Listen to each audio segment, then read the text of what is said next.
నా ఆటిజం రాదు, కానీ ఆటిజం ఉన్న పిల్లలు స్క్రీన్ టైం ఎక్కువ చూడటం వలన వాళ్ళ ఆటిజం వర్సన్ అవుద్ది. And that is number 1. Number 2, కొన్ని ఈ మధ్యన చూస్తూ ఉన్నాం, there is a new terminology also. అతి ఎక్కువ స్క్రీన్ టైం చూడటం వలన ఆటిజం ఫీచర్స్ని మిమిక్ చేసే ప్రాబ్లమ్స్ని చూస్తూ ఉన్నాం.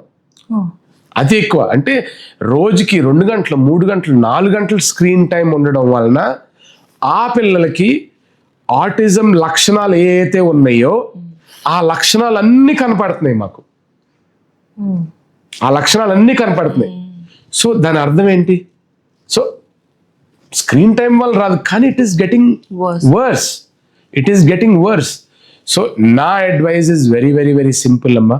In fact very important, Belgium, Europe, they are completely cancelling the electronic media education in schools. Oh, super. Complete. ఇది కారణం అమ్మ. They feel that screen time for children, which is true, కంపల్సరీగా ట్రూ, మొత్తం పాతకాలం పద్ధతిలోకి వెళ్ళిపోతున్నారు. అంటే స్కూల్ బోర్డు రాయటం, మాట్లాడుకోవటం, ఇంటరాక్ట్ అవటం, టీచ్ చేయటం, that's it. I will share you the article అమ్మా. బ్యూటిఫుల్ అమ్మా. What are the harms of screen time for పిల్లల యొక్క education. It's not about autism, it is about దానికన్నా ఇంకా బ్యాడ్ థింగ్స్ జరుగుతున్నాయి. కాబట్టి people are rolling back now, especially Europe is starting.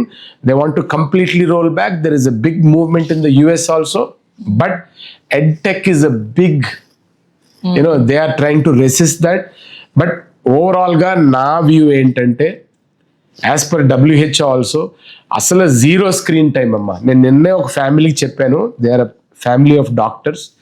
What I said is not 0 screen time to the child, but also to the parents. It is a family. 0 screen time for the family. చాలా easy చెప్పటం, కానీ implement చేయటం చాలా చాలా ముఖ్యం. అలా చేయటం వల్ల పిల్లలకి ఈజీగా ఇంప్రూవ్మెంట్ అయిపోయే ఛాన్సెస్ చాలా చాలా ఉన్నాయి.